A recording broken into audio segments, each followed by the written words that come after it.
శుద్ధ నామాన్ని బట్టి మన రెండు చేతుల పైకి దేవుని స్తుతులు చెల్లిద్దాం. దేవుని స్తోత్రం. హల్లెలూయా, హల్లెలూయా.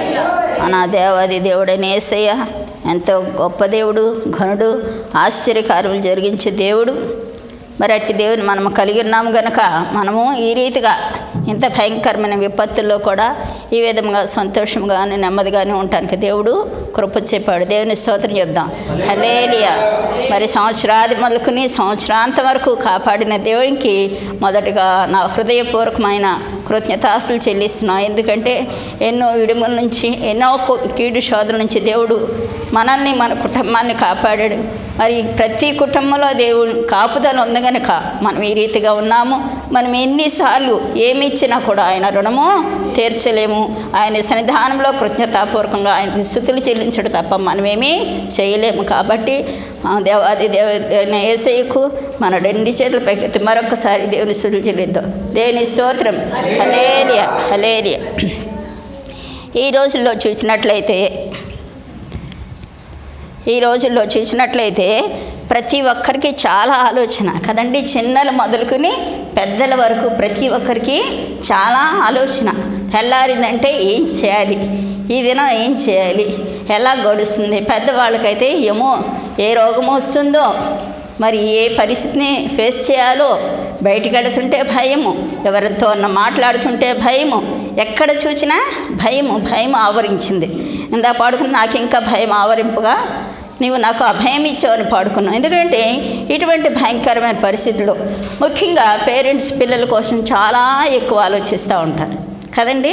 బయటికి వెళ్ళారంటే నేనైతే మాత్రం ఆలోచించినా కానీ దేవుని ప్రార్థన చేస్తాను, నా బిడ్డని క్షేమంగా కాపాడి తీసుకురానైనా, వారి డ్యూటీస్లో కాపాడినైనా, వారు ఎక్కడికి వెళ్తే అక్కడ నీ సన్నిధి బిడ్డలకి తోడుగా ఉంచును ఆయనని ప్రార్థన. అంటే అందరం అలాగే చేస్తున్నామని నేను అనుకుంటున్నా.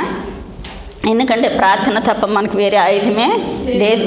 ఎంత డబ్బున్నా, ఎంత ఆస్తున్నా, ఎంత అంతస్తున్నా అవేమీ కాపాడవు. దేవుని కృప మాత్రమే మనల్ని కాపాడుతుందన్నమాట. మరి పేరెంట్స్ ఎలా ఆలోచిస్తారు, బిడ్డల్ని ఏం చదివించాలి, ఎలా చదివించాలి, ఏం చదివిస్తే నా బిడ్డకి మంచి ఫ్యూచర్ ఉంటుంది, ఏం చదివిస్తే నా బిడ్డకి సొసైటీలో మంచి పేరు, నేమ్ అండ్ ఫేమ్ ఎలా వస్తుంది, ఈ ఆలోచనలతో ఉంటాం అన్నమాట. ఆలోచించాలి. కానీ ఇవన్నీ కూడా భౌతికమైన విషయాలే. మనం ఆలోచించేవన్నీ భౌతికమైన విషయాలే.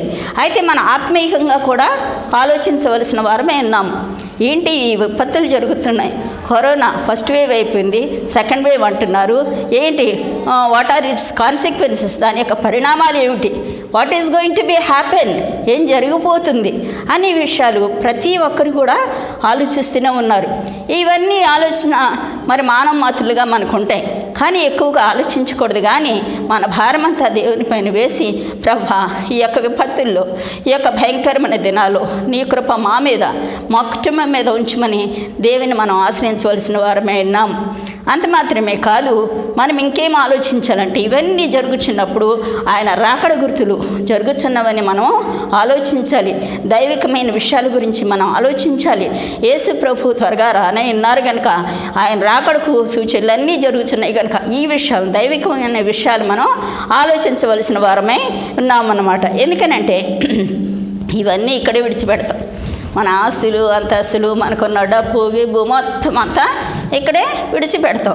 మన ఆత్మ మాత్రమే దేవుని యుద్ధకి చేరుతుంది. కాబట్టి మన ఆత్మకి చావు లేకుండా ఆత్మ నిత్య జీవములు ఉండాలి, మన కుటుంబాల సమేతంగా మన పరలోకంలో ఉండాలంటే ఏమి ఆలోచించాలి, ఎవరు ఆలోచిస్తారు, ఆలోచించిన వారు ఎలా, ఏం చేయాలి అనే విషయం వాక్య వెలుగులో నుంచి ఈరోజు మనం కొన్ని మాటలు తెలియజేసుకుందామండి, నేర్చుకుందామండి.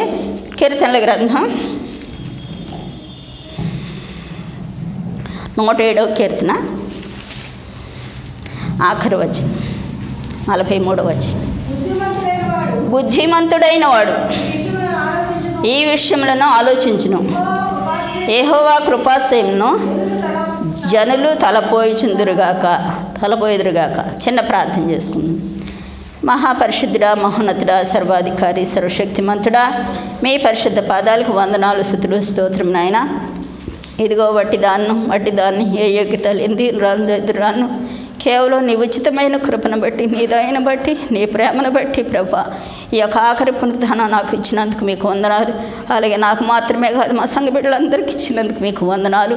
ఇదిగో నాయన నీ వాక్యం కొంతసేపు ధ్యానం చేస్తుండగా నీ వాక్యపు వెలుగులో ప్రభా మా యొక్క జీవితాలను నాయన మేము ఏ విధంగా కట్టుకోవాలో నీ వాక్యంతో మీరు మాతో మాట్లాడండి.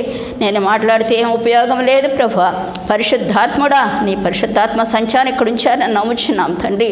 అయ్యా శక్తి చేత కాదు, బలము చేత కాదు కానీ ప్రభా నీ ఆత్మతో ఆత్మకార్యాలు జరిగించి సమస్త మహిమ ఘనత ప్రభావం మీరే పొందుకోమని నన్ను నీకు సమర్పించుకుంటూ యేసయ్య పేట మిక్కిలి ఎంతో స్తుతించి ప్రార్థించి వేడుకొంచున్నాం తండ్రి. ఆమేన్. దేవుని స్తోత్రం. హల్లెలూయా. ఇక్కడ ఒకళ్ళ గురించి చెప్తా ఉన్నారు, బుద్ధిమంతుడైన వాడు ఈ విషయంలో ఆలోచించును. ఏ విషయాలు ఆలోచించాలి? పరసంబంధమైన విషయాలు, దైవికమైన విషయాలు ఆలోచించాలి. అంటే ఈ కుటుంబాల గురించి ఆలోచించడం దట్ ఈస్ వెరీ కామన్. అంటే too much is non sense అనుకోండి. ఎక్కువగా ఆలోచించితే ఏమవుతుంది? మన హెల్త్ డిస్టర్బ్ అవుతుంది అనమాట. కాబట్టి ఎక్కువగా ఆలోచించకుండా అది కొంతవరకు ఆలోచించ we have to plan to some extent, but we should leave it to the God's will అనమాట. దేవుని చిత్తానికి వదిలేసేయాలి, మనం ఆలోచించినంత మటుకు ఆలోచించి.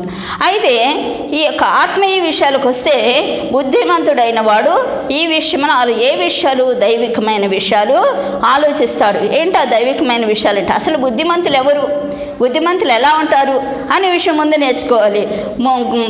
బుద్ధిమంతుడు గద్దింపునకు లోబడేవాడు బుద్ధిమంతుడని, బుద్ధిమంతుడు అపాయము వచ్చుట చూచి దాగునని, మరి తన పెదవులను మూసుకునేవాడు బుద్ధిమంతుడని, మరి బుద్ధిమంతునికి ఒక గద్దింపు మాట లోతుగా నాటునని, వేసవి కాలమును కూర్చుకునేవాడు బుద్ధిమంతుడని. సామెతల గ్రంథంలో బుద్ధిమంతుడి గురించి చాలా మాటలు మనం నేర్చుకుంటున్నాం. ఇవన్నీ రెఫరెన్స్ చెప్పడానికి టైం కాదు, కానీ బుద్ధిమంతుడు అపాయం వచ్చి చూచి తాగును. అపాయం ఏంటి? దేవుని రాకడ. ఆ రాకడ దినంలో మనం ఎత్తబడే గుంపులో ఉంటే ఇట్స్ ఓకే, మరి విడిచిపెట్టే గుంపులో ఉంటే ఎంత అపాయకం, ఎంత భానం. అగ్ని ఆరదు, పురుగు సావదు, భయంకరమైన పాతాళం. అటువంటి దాని నుంచి తప్పించుకోవడం కోసం మనం ఆలోచించాలి. ఎందుకంటే మనం ఈ విషయాలకు ఆలోచిస్తున్నాము, దేవునికి వదిలేసిన అంత మట్టుకే. కానీ ఆత్మీయ విషయాలు మనం ఆ యొక్క పరలోక రాజ్యంలో నిత్యము ఉండటానికి మనము ఆలోచించాలన్నమాట. అయితే బుద్ధిహీనులు ఏం చేస్తారు? చిన్నప్పటి నుంచి ఇలా అంటూనే ఉన్నారు, వెరీ నెగ్లిజెన్సీ అనమాట. వచ్చినప్పుడు చూద్దాంలే, వచ్చినప్పుడు చూద్దాం, దేవుడు అలాగే అంటారు, దేవుడు వచ్చేస్తున్నాడు. బుద్ధిహీనులు ఏం చేస్తారు? చెడు పనులు చేయటం బుద్ధిహీనుడికి ఆటగా ఉంటుందంట. వ్యర్థమైన వాటిని అనుసరించేవాడు బుద్ధిహీనుడు. మరి బుద్ధిహీనునికి మూఢత్వంలో సంతోషిస్తాడనమాట. బుద్ధిహీనుని పెదవులు కలహమునకు సిద్ధంగా ఉంటాయంట. తన మనసును నమ్ముకునేవాడు బుద్ధిహీనుడు. బుద్ధిహీనుడికి బుద్ధి గలవాడికి ఎన్ని డిఫరెన్సెస్ ఉన్నాయన్నమాట. అయితే మనం బుద్ధి గలవారముగా ఏం చేయాలి, ఎలా ఉండాలి అనేది ఈరోజు మన అంశం అన్నమాట. చూడండి, బుద్ధిమంతులుగా ఉండాలి. ఏం చేస్తారంటే, మొదటగా మనం ఇర్మియా గ్రంథంలో చూసినట్లయితే 9:21 ఉంటుంది. ఏ విషయంలో ఆలోచించాలో ఒకసారి చూడండి. ఇర్మియా గ్రంథం 9:21. వీధులలో పసిపిల్లలు లేకుండాను, రాజమార్గంలో యవనులు లేకుండాను, వారి నాశనము చేయుటకై మరణము మన కిటికీలను ఎక్కుచున్నది, మన నగరంలో ప్రవేశించింది. బుద్ధిమంతుడైన వాడు ఈ విషయాలు ఆలోచించాలండి. ఈ రోజులో చూసినట్లయితే పెద్దవారు లేదు, చిన్నవారు లేదు, యవనస్తులు లేదు, ఎవరికి no difference between the young and the old అనమాట. చిన్నలేంటి, పెద్దలేంటి, యవనులేంటి, ఎంతోమంది చనిపోతున్నారు. మరణం వారి మన కిటికీలోకి వచ్చిందంటే నిజంగా ఎంత గడగడలాడిపోతున్నాం అండి, ఎంత భయపడిపోతున్నాం. ఎవరింట్లో వచ్చేస్తుందో మరణం, ఎవరింట్లో వచ్చేసిందో ఈ రోగం అని ఎంత భయం. మరణం కిటికీలు ఎక్కుతుందంటే ఏంటి అంటే ఈ విషయాలు మనం ఆలోచించాలి. మనం we have to think all these things అనమాట. ఎందుకంటే లాస్ట్ డేస్లో ఉన్నాము. మరి కరువు, భూకంపాలు, మనుషుల మీదకి మనుషులు, జనం మీదకి జనము, రాష్ట్రం మీదకి రాష్ట్రము, దేశం మీదకి దేశము, ఇలాగా ఎదురు తిరుగుతా ఎంతో అలసటగా ఉన్న దినాల్లో ఓ పక్కన తెగుళ్ళు, ఓ పక్కన విపరీతమైన రోగాలు. ఈ రీసెంట్గా మనం విన్నాం కదండి, వింత రోగం అంట. ఏంటో దానికి ఒక పేరు పెట్టారు, వింత రోగం. ఇవన్నీ జరుగుతుంది, ఎందుకు జరుగుతున్నాయని మనం ఆలోచించాలి. దీనికి సొల్యూషన్ ఈరోజు మనం వాక్యం భాగంలో నుంచి నేర్చుకుందాం. మొట్టమొదటిగా బుద్ధిమంతులు ఎలా ఉండాలి అనే విషయం చూసినట్లయితే సామెతల గ్రంథం 15వ అధ్యాయం 24వ వచనం. క్రిందనున్న పాతాళమును తప్పించుకొనవలెనని బుద్ధిమంతుడు పరమునకు పోవు జీవ మార్గమున నడుచుకొనును. దేవుని స్తోత్రం, హల్లెలూయా. ఫస్ట్ పాయింట్ ఏంటంటే బుద్ధిమంతుడు ఏం చేయాలంటే పాతాళము, క్రిందనున్న పాతాళమును తప్పించుకొనవలనని బుద్ధిమంతుడు పరమునకు పోవు జీవ మార్గమున నడుచుకొనును. దేవుని స్తోత్రం, హల్లెలూయా. జీవమార్గం అంటే ఏంటి? వే ఆఫ్ లైఫ్ అంటే ఏంటి అసలు అని చెప్పి మనం చూసినట్లయితే మనం యోహాను సువార్త 14వ అధ్యాయం 6వ వచనంలో చూస్తాం. చూడండి.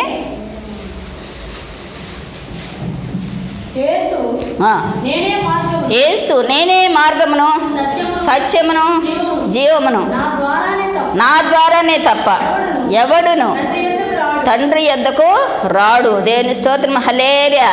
ఏంటో జీవమార్గము?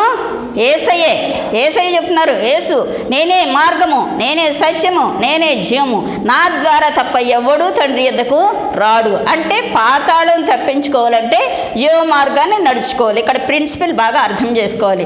పాతాళం తప్పించుకోవాలంటే జీవ మార్గాన్ని నడుచుకోవాలి. ఆ జీవ మార్గం ఏంటంటే యేసయ్యే మార్గము. యేసయ్య మార్గాల్లో నడుచుకోవాలి. ఆయన ద్వారా తప్ప పరలోక రాజ్యానికి వెళ్ళటానికి ఏ విధమైన అవకాశము, there is no other possibility, ఏ విధమైన ఆస్కారం లేదు. ఆయన ద్వారా, యేసయ్య ద్వారా, యేసయ్య నమ్ముకోవటం ద్వారా, యేసయ్యని పూజించడం ద్వారా, యేసయ్యని ఆశ్రయించడం ద్వారా, యేసయ్యని శరణుజొచ్చడం ద్వారా రెండో మార్గమే లేదు. ఈ పాతాళాన్ని తప్పించుకోవాలంటే యేసయ్యను అనుసరించి నడుచుకోవాలి. యేసయ్యని నమ్ముకుని జీవించాలి. యేసయ్యని ఆశ్రయించి జీవించినప్పుడు మాత్రమే ఈ పాతాళం నుంచి తప్పించబడతాం. మరి ఆయన మార్గాలు ఎలాంటివి అని చెప్పి చూసినట్లయితే హోషే గ్రంథంలో చెప్తాడు. 14వ అధ్యాయం 9వ వచనంలో చెప్తాడు. చూడండి ఆయన మార్గాలు ఎటువంటి.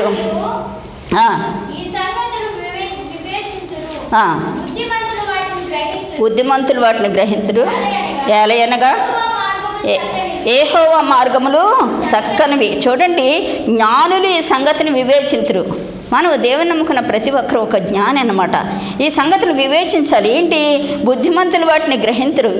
ఆలోచించాలి, గ్రహించాలి. ఏంటి గ్రహించాలి అంటే ఎలైనగా యెహోవా మార్గములు చక్కనివి, నీతిమంతులు దాన్ని అనుసరించి నడుచుకుందరు, కానీ తిరుగుబాటు చేయవారు దారికి అడ్డము గనుక వారు తొట్టిల్లిదురు. అంటే నీతిమంతులు అంటే మనం దేవుని నమ్ముకున్న ఆయనే మనకు నీతి అన్నమాట. యేసయ్య మన నీతికి ఆధారం. కాబట్టి మనం యెహోవా మార్గంలో అనుసరించాలి. ఆయన మార్గములు చక్కనివి. మరి మన యెషయా గ్రంథం చూసాం, ఇదే త్రోవ దీనిలో నడువుడి, దేవుని మార్గాల్లో మనం నడుచుకోవాలి. ఇంకా అలాగే చూసినట్లే ఇర్మీయా గ్రంథంలో కూడా ఒక మాట చూస్తామండి. 6వ అధ్యాయం 16వ వచనంలో చక్కని మాట ఉంటుంది. చూడండి. యెహోవా ఇలాగు సెలవిచ్చుచున్నాడు, మార్గములలో నిలిచి చూడుడి, పురాతన మార్గమును గూర్చి విచారించుడి, మేలు కలుగు మార్గమేది అని అడిగి అందులో నడుచుకొనుడి, అప్పుడు మీకు నెమ్మది కలుగును. దేవుని స్తోత్రం, హల్లెలూయా. ప్రవక్త, పెద్ద ప్రవక్త అయిన ఇర్మీయా మరి విలపించే ప్రవక్త ద్వారా దేవుడు మాట్లాడుతున్నాడు. యెహోవా ఇలాగ సెలవిస్తున్నాడు, మార్గములలో నిలిచి చూడుడి. ఏ మార్గాలు? యేసయ్య మార్గాలు. యేసయ్య మార్గాలు చక్కనివి. యేసయ్య నేనే మార్గము సత్యము జీవన ఉన్నానని చెప్పి స్వయంగా చెప్పారు కనుక యేసయ్య మార్గాల్లో మనం నిలిచి చూడాలి. పురాతన మార్గములను విచారించుడి. పురాతన మార్గాలు ఏంటి? అబ్రహాం దేవా, ఇస్సాకు దేవా, యాకోబు దేవా అని ప్రార్థిస్తున్నాం. పురాతన మార్గాలు, వారు నడిచిన మార్గాల్లో మనం నడవాలి. పురాతన మార్గాలు అడిగి తెలుసుకోవాలి. మేలు కలుగు మార్గం ఏది అని అడిగి తెలుసుకుని అందులో నడుచుకోవాలన్నమాట. అప్పుడు మీకు నెమ్మది కలుగు. ఎప్పుడు? దేవుని మార్గాల్లో నడుచుకున్నప్పుడే మనకు నెమ్మది కలుగుతుంది. పాతాళంను తప్పించుకోవడం కూడా అప్పుడే పాసిబుల్ అవుతుంది అన్నమాట. దేవుని స్తోత్రం చెప్దాం, హల్లెలూయా. క్రిందనున్న పాతాళమును తప్పించుకుని వల్లని బుద్ధిమంతుడు పరమనకు పోవు జీవ మార్గమున నడుచుకొనును. అంటే ఈ పాతాళం తప్పించుకోవాలంటే ఖచ్చితంగా మనం యేసయ్యని సొంత రక్షణగా అంగీకరించాలి. మారు మనసు పొంది బాప్తిసం పొంది జీవ గ్రంథంలో మన పేరు లిఖించబడినప్పుడు మాత్రమే మనం జీవ మార్గం నడచడానికి నడవటానికి పాసిబిలిటీ ఉంటుంది. అంత మాత్రమే కాదు, మేలు కలుగు మార్గమేది అని హిందీలో తెలుసుకుని నడుచుకోమంటున్నాడంటే మన పురాతన మన అబ్రహాము, ఇస్సాకు, యాకోబుల దేవుడు, మన పూర్వీకుల దేవుడు మన దేవుడై ఉన్నాడు గనుక ఆయన సర్వశక్తిమంతుడు. ఎటువంటి కార్యాలు చేశాడో, ఎటువంటి అద్భుతాలు చేశాడో, వారి జీవితాల్లో 40 సంవత్సరాలు ఏ విధంగా నడిపించాడో, వారి కాళ్ళు వాపు రాలేదు, వాళ్ళ చెప్పులు తెగిపోలేదు, బట్టలు మాయలేదు, మరి ఆకాశం నుండి ఆహారం భుజించారు, మరి బండ నుంచి నీళ్ళు ఇచ్చిన దేవుడు. ఇవన్నీ మనం పురాతన మార్గాల్లో నడిచిన వారు ఎలాగ దేవునిలో ఆ యొక్క పాలు తేనెలు ప్రవహించు దేశాన్ని ఎలా చేరుకున్నారు అవన్నీ మనం తెలుసుకుని వాటిలో నడుచుకున్నప్పుడు మాత్రమే మనం పాతాళం నుండి తప్పించబడతాం. దేవుని స్తోత్రం చెప్దాం. హల్లెలూయా. అయితే మనం బుద్ధిమంతులుగా ఉండాలంటే మనం if you want to be wise మనం we should walk in the ways of life, జీవ మార్గంలో నడుచుకోవాలి. ఫస్ట్ పాయింట్గా మనం చూస్తున్నాం అనమాట. ఎందుకంటే చాలామంది అనుకుంటారు వీళ్ళు ఎప్పటి నుంచో ఈ క్రిస్టియన్స్, ఒకవాళ్ళు క్రిస్టియన్స్ ఎప్పటి నుంచి వేసి వస్తాడు నమ్ముకున్న వాళ్ళకి మోషన్, నమ్మలేని వాళ్ళకి నరకం అని చెప్తా ఉన్నారు కదా అని చెప్పి చాలామంది మనల్ని డిస్కరేజ్ చేస్తూ ఉంటారు. కానీ మనం ఎప్పుడు డిస్కరేజ్ అవ్వకూడదు. చూడండి, మరి మనం చూసినట్లయితే లోకాసు వార్తలో ఒక దృష్టాంతం మనం చూస్తామండి. లోకాసు వార్త 16వ అధ్యాయం, లోకాసు వార్త 16వ అధ్యాయం 19 నుంచి 27 వచనాలు చూసినట్లయితే మనం చాలండి నేను చెప్పేస్తాను. 16వ అధ్యాయం 19 నుంచి 27 వచనాలు చూసినట్లయితే మన సండే స్కూల్ బిడ్డలకు కూడా తెలిసిన స్టోరీ ఇది, ధనవంతుడు లాజరు.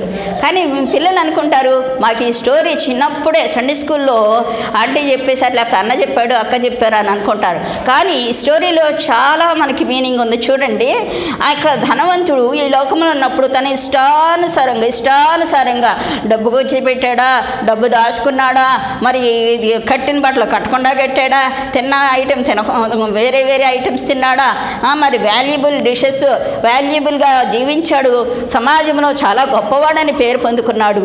అటువంటి లగ్జూరియస్ లైఫ్ లీడ్ చేశాడు ధనవంతుడు.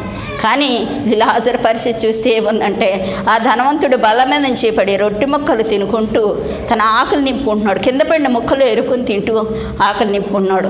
అయితే ఆ లాజరు జీవమార్గంలో కనుగొన్నవాడుగా కనిపిస్తున్నాడు. తన కష్టంలో, తన పేదరికంలో, తన బాధలో, తన ఆకలిలో కూడా దేవుని విడిచిపెట్టిన వాడు కాడు, జీవమార్గాల్లో నడుచుకున్నాడు. అయ్యా యేసయ్యా, ఈ రొట్టె ముక్కను ఇచ్చావు, నీకు వందనాలు నాయనా, ఈ రాత్రి గడిపావు, నీకు వందనాలు నాయనా, ఇంకో రోజు ఇచ్చావు, వందనాలు నాయనా అని జీవమార్గంలో నడుచుకుంటూ అబ్రహాము దేవుడా, ఇస్సాకు దేవుడా, యాకోబు దేవుడా అని పూర్వీకుల మరి పురాతన మార్గాలను వెతికి నడుచుకున్నాడు గనుక ఈ లోకంలో ఎన్ని కష్టాలు, ఎంత హీనదశ, ఎంత నాయన అవమానకరమైన దశ, కురుపులు, మరి ఎవరు కూడా దగ్గర చేరనివ్వని పరిస్థితి.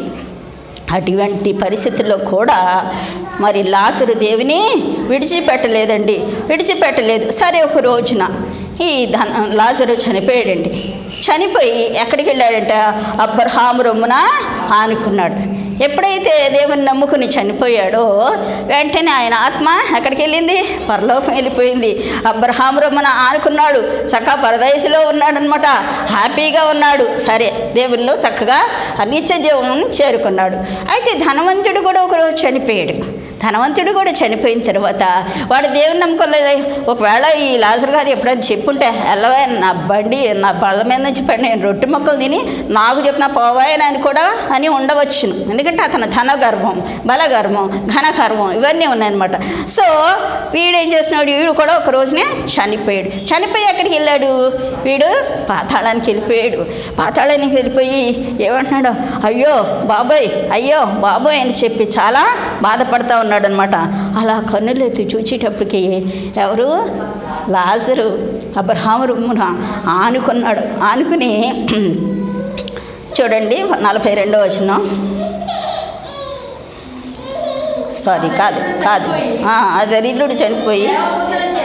ఆ దరిద్రుడు చనిపోయి దేవదూతల చేత అబ్రహాము రొమ్మున కొనిపోబడిన 22వ వచనం. ధనవంతుడు కూడా చనిపోయి చూడండి ఆ దరిద్రుడు, అక్కడ బైబిల్లో ఎంత దరిద్రుడు అని మెన్షన్ చేశారంటే ఎంత హీన, least position in the society, అంత హీన దశలో, అంత మరి దిక్కుమాలిన స్థితిలో ఉన్న ఆ దరిద్రుడు చనిపోయి దేవదూతల చేత అబ్రహామురమును ఆనుకొనుటకు కొనిపోబడును. ధనవంతుడు కూడా చనిపోయి పాతి పెట్టబడిన అప్పుడు అతడు పాతాళములో బాధపడుచు 23వ వచనం కన్నులెత్తి దూరము నుండి అబ్రహామును అతని రమ్ముని ఆనుకొని ఉన్న లాజరును చూచి, తండ్రివైన అబ్రహామా నా యందు కనికరపడి, చాలా అక్కడ ఆగుదాము. అక్కడ ఏమంటున్నాడు, వీడికి అబ్రహాం తెలియదండి, తెలుసు, దేవుడు తెలుసండి. తండ్రివైన అబ్రహామా అని అడ్రస్ చేస్తున్నాడు అంటే తెలుసు. అబ్రహాము దేవుని కుమారుడని తెలుసు. అబ్రహాము దేవుని తెలుసుకున్నవాడు. అబ్రహాము గొప్ప విశ్వాసులకు తండ్రి అని తెలుసు. అక్కడ అడుగుతున్నాడు, తండ్రివైన అబ్రహామా అని అడ్రస్ చేస్తామన్నాడు. అంటే తండ్రి అని తెలుసు, తెలిసి కూడా నెగ్లెక్ట్ చేశాడు. దీన్ని బట్టి మనం ఇక్కడ వీ షుడ్ నోట్ పాయింట్ ఏంటంటే తెలిసి కూడా నెగ్లెక్ట్ చేశాడు అనమాట. తండ్రివైన అబ్రహామా నా ఎందుకు కనికరం, అప్పుడు రిక్వెస్ట్ చేస్తున్నాడు. అప్పుడు వరకు దరిద్రుడైన లాజరు ఆయన రిక్వెస్ట్ చేసిండు, అయ్యా ఏసైని నమ్ముకయ్యా, ఏసైని నమ్ముక, చెప్ప నువ్వేంటి నా రొట్టె మొక్కలు తిని నువ్వు నాకు చెప్తున్నా అన్నవాడు ఇప్పుడు ఏమంటున్నాడు, తండ్రివైన అబ్రహామా చదవండి, తన వేలి కొనను నీళ్లలో ముంచి నా నాలుకను చల్లార్చుటకు లాజరును పంపము. ఆగండి ఒక నిమిషం. లాజరు ముట్టుకున్న వస్తువు అసలు వీడు ముట్టుకునేవాడా? లాజరు కురుపులతో ఉన్నాడు, కింద పడిన ముక్కలు తింటా ఉన్నాడు. లాజరు ఏదన్నా ముట్టుకుంటే దాన్ని పడేసాడేమో బహుశా వీడుకున్న డబ్బును బట్టి. అటువంటి పరిస్థితిలో లాజరు వేలికొన్న ముంచి వీడికి ఏదైనా నోట్లో ఒక చుక్క వేయాలంట. చూడండి, లాజరు చేతితో ఒక చుక్క మంచినీళ్ళు అడుగుతూ ఉన్నాడు. ఎంత లీస్ట్ పొజిషన్ చూడండి. బ్రతికి ఉన్నప్పుడు మరి లాజరు ఎన్నోసార్లు చెప్పుండవచ్చు, అయితే అది ఏందిలే తిడిదే తిట్టాడులే, ధనవంతుడు కదా, నా యజమాని కదా అని చెప్పి ఎన్నోసార్లు చెప్పి ఉండవచ్చు. కానీ ఎన్నిసార్లు చెప్పినా వినలేదు. మరి లాజరు చనిపోయి అబ్రహామురమ్మను ఆనుకున్నాడు. కానీ ఈ లాజరు ఎక్కడున్నాడంటే లాజరు చనిపోయి అబ్రహామురమున ఆనుకుని ఉన్నాడు. ఈ ధనవంతుడు ఎక్కడున్నాడు?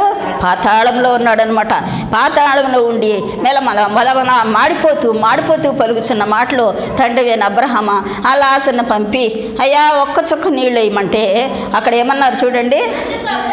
అందుకు అబ్రహాము, కుమారుడా నీవు నీ జీవితకాలమందు నీకిష్టమైనట్టు సుఖము అనుభవించితివి, అలాగనే లాజరు కష్టము అనుభవించినని జ్ఞాపకము చేసుకును. ఇప్పుడైతే వాడు ఇక్కడ నెమ్మది పొందుతున్నాడు, నీవు యాతన పడుచున్నావు. అంతేకాక ఇక్కడి నుంచి అక్కడికి రావటానికి ఏమాత్రము ఆస్కారం లేదు, పెద్ద అగాధం ఉంది. అక్కడ వాళ్ళు ఇక్కడ కానీ అక్కడ కానీ వెళ్ళటానికి దేర్ ఈజ్ నో పాసిబిలిటీ. వాడు జీవమార్గంలో ఉన్నాడు, అబ్రహామురమ్మని అనుకుని ఉన్నాడు, మరి పరలోకంలో ఉన్నాడు. నువ్వైతే పాతాళంలో ఉన్నావు. పాతాళంలో అగ్ని ఆరదు, పురుగు చావదు. మన మాడుతూ ఉంటే అయ్యో అమ్మో అని చెప్పి కేకలు పెడుతూ ఉన్నారనమాట. ఆ భయంకరమైన వేదనలో ఉండి, ఆ బాధలో ఉండి మరి ఆ ధనవంతుడు అబ్రహాముని వేడుకుంటా ఉన్నాడు. అప్పుడు అబ్రహాం గారు అంటున్నారు, ఇక్కడ వాళ్ళు అక్కడ రావడానికి అసలు వీలే లేదు, నీకు మాకు మధ్య పెద్ద అగాధం ఉంది కాబట్టి కుదరదు అంటే. అప్పుడు అంటున్నా 27వ వచనం చూడండి, లోకాసు వార్త 16:27. అప్పుడు అతడు, తండ్రి అలాగైతే నాకు 5 సహోదరులు ఉన్నారు, వారు ఈ వేదనకరమైన స్థలమునకు రాకుండా వారికి సాక్ష్యమిచ్చుటకై నా తండ్రి ఇంటికి వారిని పంపవలనని నిన్ను వేడుకొనుచున్నాను. దేవుని స్తోత్రం, హల్లెలూయా. అయ్యా నేను పాతాళంకి వచ్చాను, ఇక నా బతికింతే, ఇక అగ్ని ఆరదు, పురుగు సావు, నేను సస్తే సావు కూడా రాదు, మరణము కూడా దూరం. మరణం కోరుకుంటారంట, మరణము కూడా దూరం అయిపోతుందంట. అటువంటి పరిస్థితిలో నేను ఇలా వేదన పడుతున్నా. నాకు 5 సహోదరులు ఉన్నారు, వాళ్ళు ఈ వేదనకరమైన స్థలానికి రాకుండానట్లు ఎవరినన్నా పంపించయ్యా, నా సహోదరుల దగ్గరికి ఎవరినన్నా పంపించి. ఇంకేమీ లేదయ్యా, అక్కడ 7 మంది ప్రవక్తలు ఉన్నారు, వారు చెప్పిన మాటలు వింటే చాలు. అందుకు నువ్వు వినలేదు కాబట్టి పాతాళంలో మరి నలిగిపోతున్నావు, వేదన పడుతున్నావు అని చెప్పడం జరిగింది. అందుకనే క్రిందనున్న పాతాళమును తప్పించుకొనవలనని బుద్ధిమంతుడు పరమనకు మార్గమున నడుచుకును. దేవుని స్తోత్రం చెప్దాం. హల్లెలూయా. లాజరు దరిద్రుడైనప్పటికీ డబ్బు లేకపోయినా, ఆరోగ్యం లేకపోయినా, అంతస్తు లేకపోయినా, ఐశ్వర్యం లేకపోయినా దేవుని కలిగి దేవుని జీవ మార్గాల్లో నడుచుకున్నాడు కనుక ఎక్కడికి వెళ్ళాడు? పరలోకం వెళ్ళాడు. ఈ ధనవంతుడు అష్టైశ్వర్యాలతో వర్ధిల్లుతున్నాడు, కానీ జీవమార్గాన్ని కనుగొనలేదు, జీవమార్గంలో నడుచుకోలేదు కనుక పాతాళంలో మరి మగ్గిపోతూ ఉన్నాడనమాట. కాబట్టి మనము లాజరు వలె జీవమార్గంలో నడుచుకునే వారంగా ఉండాలి, పాతాళాన్ని తప్పించుకునే వారంగా మనం ఉండాలన్నమాట. ఇది మొదటి పాయింట్. ఆ మొదటి పాయింట్ ఏంటంటే క్రిందనన్న పాతాళం తప్పించుకోవాలని బుద్ధిమంతుడు పరమనకు పోవు జీవ మార్గంన నడుచుకొనును. This is the first point. Second పాయింట్కి వస్తే దానియేలు గ్రంథం 12వ అధ్యాయం 3వ వచనం. బుద్ధిమంతులైతే ఆకాశ మండలములోని జ్యోతులను పోలిన వారే ప్రకాశించెదరు. నీతి మార్గమును అనుసరించి నడుచుకున్నట్లు ఎవరు అనేకులను త్రిప్పుదురో వారు నక్షత్రముల వలె నిరంతరమును ప్రకాశించెదరు. దేవుని స్తోత్రం. హల్లెలూయా, హల్లెలూయా. ఇక్కడ పెద్ద ప్రవక్త అయిన దానియేలు గారి ద్వారా దేవుడు సెలవిస్తున్న మాట ఏంటంటే, బుద్ధిమంతులైతే ఇఫ్ యు ఆర్ వైజ్ ఏం చేయాలంట? ఆకాశ మండలంలోని జ్యోతుల వలె నువ్వు నక్షత్రంలాగా ప్రకాశించాలంటే అనేక మందిని నీతి మార్గాలను అనుసరించి నడుచుకునే విధంగా మనం త్రిప్పాలి. అందుకనే రక్షించబడిన ప్రతి బిడ్డ కూడా ఇంకొకరిని రక్షించడానికి ప్రయత్నం చేయాలి. నేను నమ్ముకున్న దేవుడు గొప్ప దేవుడు అండి, నాకు ఇంత పరిస్థితుల నుంచి దేవుడు కాపాడాడు, నన్ను మరణం నుంచి తప్పించాడు, నన్ను ఈ బలహీనత నుంచి కాపాడాడు, నాకు ఇది చేశాడు, అది చేశాడు, మోక్షానికి పోయే మార్గం యేసయ్యే అండి, యేసయ్యే మార్గము సత్యము జీవమైన దేవుడండి అని ఖచ్చితంగా మనం wherever we're we have to preach the gospel of God. మనం ఎక్కడున్నప్పటికీ కూడా మనం దేవుని యొక్క సువార్తను ప్రకటించే వరం ఉండాలి. అందుకనే యేసుప్రభు వారు స్వయంగా అన్నారు, మార్కు సువార్త 16వ అధ్యాయం 15వ వచనంలో, మీరు సర్వలోకమునకు వెళ్ళి సర్వ సృష్టికి సువార్తను ప్రకటించండి. నమ్మి బాప్తీసం పొందినవాడు రక్షించబడును, నమ్మని వానికి శిక్ష విధించను. నమ్మని వాడు ఎక్కడ ఉంటాడు? పాతాళంలో ఉంటాడు, అగాధంలో ఉంటాడు, అగ్ని ఆరదు, పురుగు చావదు. కాబట్టి మనం బుద్ధిమంతులుగా ఉండాలంటే ఫస్ట్ పాయింట్ అంటే జీవ మార్గాలు నడుచుకోవాలి. రెండోది మనం నడుచుకోవటమే కాదు, అనేక మందిని తిప్పాలి, దేవుని వైపు తిప్పాలి. యేసు నిజమైన దేవుడు అండి. ఆయన మొదటిగా ఈ లోకానికి మానవతారిగా వచ్చారండి. ఆయన రెండోసారి వచ్చినప్పుడు కొదమ సింహంలాగా వస్తాడు. నమ్మిన వారిని ఆయన తీసుకెళ్తాడు, నమ్మిన వారికి పాతాళం ఇచ్చేస్తాడు, నరకం ఇచ్చేస్తాడు. ఈ సిలువ సువార్తను మనం ప్రకటించాలి. దేవుడు ఈ లోకానికి వచ్చి నీ పాపాలు నా పాపాలు మన పాపాలు క్షమించడం కోసం ఆయన సిలువలో బలియాగం చేశారు. ఆయన రక్తం ద్వారా మన పాపాలకి క్షమాపణ, ఆయన రక్తం ద్వారా మనకు స్వస్థత, ఆయన రక్తం ద్వారా మనకు విమోచన. ప్రతి దోషంను ప్రతి ఒక్క పాపం నుంచి శాపం నుంచి దేవుడు మనల్ని విడిపించాడు. ఆయన పొందిన దెబ్బల చేత మనకు స్వస్థత కలుగుతుందని మన రక్షణ సాక్ష్యాన్ని మనం ఇతరులకు చెబుతూ అనేక మందిని దేవుని తట్టు తిప్పినప్పుడు మనం ఎలాగుంటామంట? ఆకాశ మండలంలోని జ్యోతులను పోలిన వారై ప్రకాశిస్తాం. ఆకాశంలో జ్యోతులు అంటే నక్షత్రాలు ఎలా చక్కగా ఏమండి, నైట్ టైం మనం చూస్తే ఆకాశంలో నక్షత్రాలు చక్కగా ప్రకాశవంతంగా ఉంటాయి కదండి, ఎంత బ్యూటిఫుల్ సీను. అటువంటి నక్షత్రాలు ఎలాగ ప్రకాశిస్తాయో మనము కూడా దీపస్తంభం మీద మరి ఈ దీపం ఎలాగైతే వెలుగుతే ఇతరులకు వెలిగిస్తుందో అలాగే మనం మన క్రియల ద్వారా మన దేవుల్లోకి నడిపించాలి. అందుకనే అపోస్తలుడైన పౌలు గారు చెప్తా ఉన్నారు, కొరింథీయులకు రాసిన 2వ పత్రిక 2 కొరింథీ 2:14,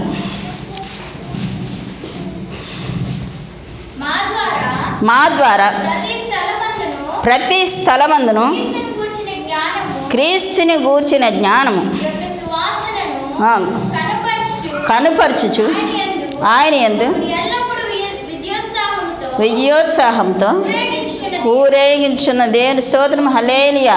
ఇక్కడ చూడండి, మా ద్వారా అపోస్తలుడైన పౌలు కొరింథీ సంఘానికి రాస్తూ ఆయన మన పూర్వం హింసకుడు, హానికారుడు, దోషకారుడు అటువంటి ఆయన యేసయ్య ద్వారా పట్టబడి చెప్పుచున్న మాటను ఆయన కొరకు ఒక గొప్ప సాధనంగా వాడబడుచు కొరింథీ సంఘానికి చెప్తా ఉన్నారనమాట. మా ద్వారా ప్రతి స్థలమందును క్రీస్తుని గురించిన జ్ఞానం యొక్క సువాసనను కనపరచుచు ఆయన యందు మనం ఎల్లప్పుడూ విజయోత్సాహంతో ఊరేగించుచున్న దేవునికి స్తోత్రము. హల్లెలూయా, హల్లెలూయా. మనము విజయోత్సాహంతో మన దేవుని ఊరేగించాలి. ఎందుకంటే యేసే మనకు రక్షణ భాగ్యం ఇచ్చాడు. నరకము నుంచి, పాపము నుంచి విడిపించాడు, శాపము నుంచి విడిపించాడు. మన పరలోక రాజ్యానికి వారసులుగా ఆయన వారసత్వం మనకి ఇచ్చాడు. కాబట్టి మనం ఎక్కడికి వెళ్తే అక్కడ సువాసనలు వెదజల్ల. సువాసన అంటే పెర్ఫ్యూమ్సా? కాదండి, దేవుని యొక్క సిలువ సువార్తను ప్రకటించాలన్నమాట. అప్పుడు మనం జ్యోతుల వల్ల ఉంటాం. తర్వాత రక్షింపబడు వారి పట్లను, నశించు వారి పట్లను మేము దేవునికి క్రీస్తు సువాసన అయి ఉన్నాం. దేవుని స్తోత్రం. హల్లెలూయా. క్రీస్తు సువాసనగా ఉండాలండి. మన సెంటు సువాసన కాదు, కానీ క్రీస్తు సువాసనగా ఉండాలి. ఎక్కడికి వెళ్తే ఈమె దేవుని బిడ్డ, ఈయన దేవుని బిడ్డ, అమ్మో నిజముగా దేవుని బిడ్డ, ఈయన నిజముగా దేవుని కుమారుడైన యేసు ప్రభు గురించి శతాధిపతి ఎలా భయపడి చెప్పాడో అలాగే మనం చూచిన వారు మనలో ఉన్న క్రీస్తుని చూడాలి. మన జీవితం ఒక పత్రికలా ఉండాలి. అవును, నిజంగా యేసుని పోలని జీవితం కలిగినప్పుడు మనం నిజంగానే పత్రికలుగా ఉంటాము, సువాసన వెదజల్లే వారముగా ఉంటామన్నమాట. అందుకనే యోహాను సువార్త 4వ అధ్యాయంలో ఒక ఆమె సువాసన వెదజల్లుతుంది. చూద్దాం, చూడండి. 4వ అధ్యాయం 39వ వచనం. యోహాను సువార్త 4:39. నేను చేసినవన్నీ నాతో చెప్పినని సాక్ష్యం ఇచ్చిన స్త్రీ యొక్క మాటను బట్టి ఆ ఊరిలోని సమరయుల్లో అనేకులు ఆయన యందు విశ్వాసం ఉంచిరి. దేవుని స్తోత్రం. హల్లెలూయా. ఎవరండి అనేకులు దేవుని వైపు తిప్పింది? ఎవరండి? సమరయ స్త్రీ. ఆమె లైఫ్ మనం స్టడీ చేశాం కదండి. యోహాను సువార్త 4వ అధ్యాయం అంతా చదివినట్లయితే ఆమె భయంకరమైన స్త్రీ. అందరూ కూడా ఆమెను చూసి భయపడిపోతూ ఉన్నారు. ఎక్కడ వాళ్ళు అక్కడ దాక్కుంటున్నారు. మరి పురుషులైతే అమ్మో ఏ పాపంలో పడిపోతానని కొంతమంది దూరంగా వెళ్ళిపోతూ ఉన్నారు. అటువంటి స్త్రీని ప్రభువు రక్షించడం కోసం మిట్ట మధ్యాహ్నం యాకోబు బావి దగ్గరికి వచ్చి ఆమెతో సంభాషించినప్పుడు ఆమె యొక్క జీవితాన్ని ఒక స్క్రీన్ మీద దేవుడు చూపించాడు. నేను ఇచ్చి నీళ్లు త్రాగేవాడు ఎన్నటికీ దెప్పికుండా నేనే జీవాహారం అని చెప్పి అక్కడ ఆయన కనుపరుచుకున్నప్పుడు ఆ స్త్రీ అయ్యా నువ్వే రాబో మెస్సయ్య అని చెప్పి గ్రహించానని చెప్పి గబగబా వెళ్ళి వాళ్ళ గుళ్ళో చెప్తా ఉంది 39వ వచనంలో, నేను చేసినవన్నీ నాతో చెప్పినని సాక్ష్యం ఇచ్చిందనమాట. నేను చేసిన పనులన్నీ నాతో చెప్పారండి, ఆయన మిస్ అయ్యండి, నిజంగా ఆయన రక్షకుడండి అని చెప్పినప్పుడు అందరూ ఆ ఊరి వారందరూ పరుగుని వెళ్ళి నిజంగా ఆయన యందు విశ్వాసం అంటే అనేకులను ఆయన వైపు త్రిప్పడానికి కారకురాలైంది. ఒక సమరయ స్త్రీ రక్షించబడి తన పాపాన్ని, తన శాపాన్ని, పాపం అనే కొండని విడిచిపెట్టి అనేక మందిని యేసే తట్టు త్రిప్పడానికి కారకురాలైంది. దేవుని స్తోత్రం చెప్దాం. హల్లెలూయా. అవును, మనం ఎటువంటి పాపంలో, శాపంలో మగిపోయినప్పటికీ దేవుడు తన ఉచితమైన కృపను బట్టి మనం రక్షించాడు. ఆయన రక్తంతో మన పాపాలు కొన్నాడు. ఆయన రక్తంతో మన శాపాలు తుడిచివేశాడు. ఆయన రక్తంతో మనల్ని స్వస్థపరిచాడు. ఆయన రక్తంతో ఆయన బిడ్డలుగా మనల్ని స్వీకరించాడు. ఆయన రక్తంతో కడిగాడు, కొన్నాడు. ఆయన బిడ్డలుగా స్వీకరించి నా బిడ్డ అని పరలోక రాజ్యంలో మన పేరుని జీవగ్రంథంలో లిఖించాడు. కనుక మనం ఏం చేయాలి? మనం అనేక మంది ఇదిగో నేను పొందిన రక్షణ మీరు కూడా పొందండి. ఆ పాతాళం నుంచి తప్పించుకోండి, ఆ నరకం నుంచి తప్పించుకోండి, ఆ శాపం నుంచి తప్పించుకోండి, ఆ ఉగ్రత నుంచి తప్పించుకోండి అని చెప్పి మనం దేవుని తట్టు త్రిప్పేవారముగా ఉండాలి. బుద్ధిమంతులు రెండోది ఏం చేస్తారండి? అనేక మందిని దేవుని తట్టు తిప్పేవారుగా ఉంటారు. ఫస్ట్ పాయింట్, బుద్ధిమంతులు పాతాళం తప్పించుకోవడానికి పరమనకు జీవమార్గం నడుచుకుంటారు. రెండోది ఏంటి? నడుచుకుంటూ మాత్రమే కాదు, అనేక మందిని ఈ జీవమార్గంలో నడిపించడానికి కారకులుగా ఉంటారు. మూడో పాయింట్ చూసినట్లయితే మత్తయి సువార్త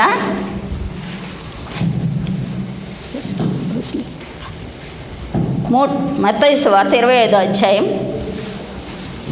25వ అధ్యాయంలో మనం 1 నుంచి 10 వచనాలు చూసినట్లయితే అక్కడ మన అందరికీ తెలిసింది. ఇది కూడా సండే స్కూల్ బిడ్డలకు కూడా తెలిసిన విషయమే. ఇది బుద్ధిగల కన్యకలు, బుద్ధి లేని కన్యకలు. 10 మంది కన్యకలు ఉంటారు. 10 మందిలో 5 బుద్ధిగల కన్యకలు, 5 బుద్ధి లేని వారు. అందరూ కలిసే ఉంటారండి. ఇప్పుడు ఇందాక మనం చెప్పుకున్నాం ధనవంతుడు లాజరు కథలో. ధనవంతుడికి కూడా యేసేంటి తెలుసు. అబ్రహాము కుమారుడు అని అడ్రస్ చేస్తున్నాడు. తండ్రి వేరు అబ్రహాం అని అడ్రస్ చేస్తున్నాడంటే అబ్రహాం గారు ఎవరో తెలుసు, అబ్రహాం దేవుడు ఎవరో తెలుసు. అలాగే బుద్ధిగల కన్యకులు, బుద్ధి లేని కన్యకులు, 5 బుద్ధిగల కన్యకులు, 5 బుద్ధి లేని కన్యకులు, వీళ్ళందరూ కలిసి ఉన్నారు. అవునండి, లోకంలో సోకాల్డ్ క్రిస్టియన్స్ అందరూ కూడా బుద్ధిగల కన్యకలుగానే మనం అనుకుంటున్నాం. అయితే మనం ఇక్కడ ఒక పాయింట్ నోట్ చేసుకోవాలి, ఏంటంటే 5 బుద్ధిగలవారు, 5 బుద్ధి లేనివారు. బుద్ధిగల కన్యకలు ఏం చేస్తూ ఉన్నారంటే తమ దివిటీలను నూనెతో నింపుకొని సిద్ధంగా ఉన్నారు. పెండ్లి కుమారుడు ఎప్పుడు వస్తాడో, పెండ్లి కుమారుని ఎదుర్కోవడానికి నా దివిటీలో నూనె ఉండాలి అని చెప్పి వారి యొక్క దివిటీల్లో నూనె నింపుకొని ఉన్నారు. ఎందుకంటే యేసుప్రభు పరలోక రాజ్యం గురించి చెప్పుకుంటూ ఈ ఉపమానం చెప్పారు. 10 మంది కన్యకలు ఉన్నారు, పరలోక రాజ్యము తమ దివిటీలు పట్టుకున్న పెండ్లి కుమారుని ఎదుర్కొంటూ బయలుదేరిన 10 మంది కన్యకలను పోలి ఉన్నది అని చెప్తున్నాను. అంటే పరలోక రాజ్యము దివిటీలు పట్టుకుని సిద్ధముగా ఉన్న కన్యకలను పోలి ఉందని చెప్తూ 5 బుద్ధిగలవారు, 5 బుద్ధి లేనివారు. బుద్ధిగలవారేమో వాళ్ళ యొక్క దివిటీల్లో నూనెతో నింపుకున్నారు. ఇక్కడ దివిటి అంటే ఏంటి? మన ఆత్మ అనే దివిటి. మనం ఆత్మ అనే దివిటిని పరిశుద్ధాత్మ అనే నూనెతో నింపుకోవాలి అండి, వాక్యముతో నింపుకోవాలి, పరిశుద్ధాత్మతో నింపుకోవాలి. మనం సిద్ధంగా ఉండాలి. ఎందుకంటే యేసయ్య వచ్చినప్పుడు పెండ్లి కుమారుడు కడబోరం రోగాన్ని మనం ఏం చేయాలి? ఎత్తబడే గుంపులో ఉండటానికే మనం సిద్ధంగా ఉండాలి. ప్రయత్నం కాదండి, సిద్ధంగా ఉండాలి.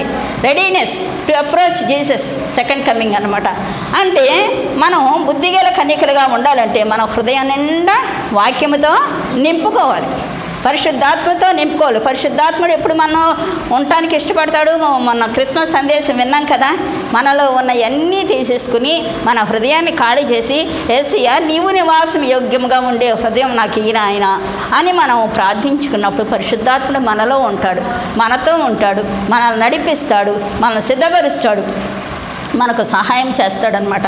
కాబట్టి 5 బుద్ధిగల కన్యకులు వారి యొక్క దివిటీలు చక్కగా నూనెతో నింపుకున్నారు. మిగతా 5 ఏమంటున్నా వచ్చినప్పుడు చూద్దానండి. ఇప్పుడు చాలా కాలం నుంచి మా తాతగారు చెప్పారండి, మా అమ్మగారు చెప్పారండి, మరి మా వాళ్ళు చాలామంది చెప్పారండి.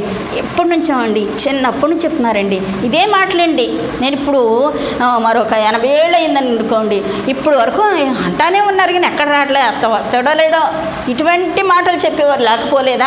ఉన్నారు, సమాజంలో ఖచ్చితంగా ఉన్నారు. అయితే ఎప్పుడు వస్తారో ఆయన రాకడ దొంగవలే వస్తుంది. ఆయన ఎప్పుడు వస్తారో తెలియదు. మరి దొంగడు చెప్పొస్తాడండి మన ఇంటికి, చెప్పొస్తే మనం అన్నీ చక్కగా అన్నీ కట్టుదిట్టం చేసేసుకుంటాం కదండి. ఫెన్సింగ్కి మొలకంచి పెట్టేస్తాం, మరి అత్త పెట్టేస్తాం, ఇంకేమేమో పెట్టేస్తాం అనమాట. కాబట్టి దొంగవలే ఆయన రాకడ దొంగవలే వస్తుంది, ఎప్పుడు వస్తుందో తెలియదు. కాబట్టి ఎప్పుడు వచ్చినా సిద్ధంగా ఉండాలి. ముసుగులేని ముఖముతో ఆయన్ని సంధించగలిగిన జీవితాలు మనకు కావాలి. ముసుగుంటే కుదరదండి. ముసుగుంటే దేవునికి ఆయాస్కరమైన మాట, తలంపు, ఉద్దేశము, చూపు, ఆలోచన, ప్రవర్తన అవన్నీ ఒక ముసుగు అన్నమాట. ఈ ముసుగంతా తొలగించి ముసుగులేని మొహంతో పెండ్లి కుమార్తెగా మనం సిద్ధపడి ఉన్నప్పుడు మాత్రమే ఆయన రాకడలో ఎత్తబడతాం. యేసయ్య పెండ్లి కుమారుడిగా వచ్చినప్పుడు మనం పెండ్లి కుమార్తె సంఘముగా ఉండాలి అంటే మన దివిటీల్లో, మన ఆత్మలో మనం పరిశుద్ధాత్మతో నింపబడాలి. తరువాత మరి చూడండి, అందుకనే బుద్ధిగల కన్యకలను ఏం చేశారు చూడండి.